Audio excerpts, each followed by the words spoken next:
રાહુલ ગાંધી ગુજરાતના એમના રાજનૈતિક પ્રવાસ પર હતા. રાહુલ ગાંધી અને સંવેદનાને કોઈ સંબંધ જ નથી. ના ક્યારેય એમના મનમાં લોકો માટે સંવેદના હતી અને ક્યારેય એમના મનમાં લોકો માટે સંવેદના આવી શકે એવું લાગતું નથી.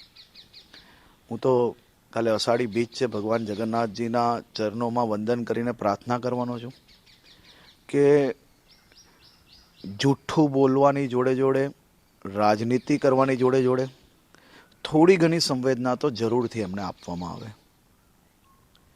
જે વ્યક્તિ દ્વારા ગુજરાત અને આપણા ગુજરાતના લોકોને બદનામ કરવાનો, કોસવાનો, જ્યારે જ્યારે સત્તા પર રહ્યા ત્યારે ગુજરાતના વિકાસને રોકવાનો, આ બધો જ પ્રયાસ કરવાનો એક મોકો ના છોડ્યો હોય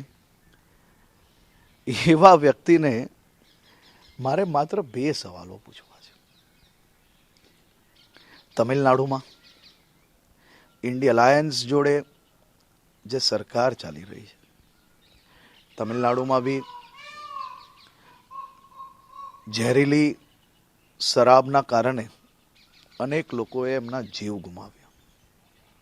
શું એમના માટે એક શબ્દ બી રાહુલ ગાંધીના મોઢે આપણે સાંભળ્યો? એમના ઘરે મળીને એમને ન્યાય અપાવવાનો એક બી વાર પ્રયાસ કરતા એમને જોયા?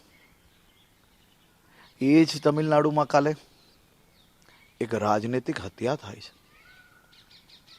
બસપાના નેતાનું ખૂન થાય છે. એના માટે એક શબ્દ બોલતા તમે જોયા? બંગાળની ધરતી પર, મારી દેશની એક દીકરી પર, એક બહેન પર જે પ્રકારનો અત્યાચાર થાય છે, સાહેબ, એ દ્રશ્ય આપણે જોઈએ ને તો એ આંખોમાંથી આંસુ આવી જાય. આ દ્રશ્ય જોઈને મારા દેશની લાખો કરોડો માતાઓની આંખમાંથી આંસુ આવી ગયા. પરંતુ આ રાહુલ ગાંધીના મોઢે તમે એક બી શબ્દ આ મહિલા માટે સાંભળ્યો, એના ન્યાય માટે સાંભળ્યો છે? આ માત્ર ને માત્ર રાજનીતિ કરવી, રાજનીતિક સ્ટન્ટ કરવા, એનો જ પ્રયત્ન કરતા નેતા છે. એમને અને સંવેદનાને કોઈ બી પ્રકારનો સંબંધ છે જ નહીં.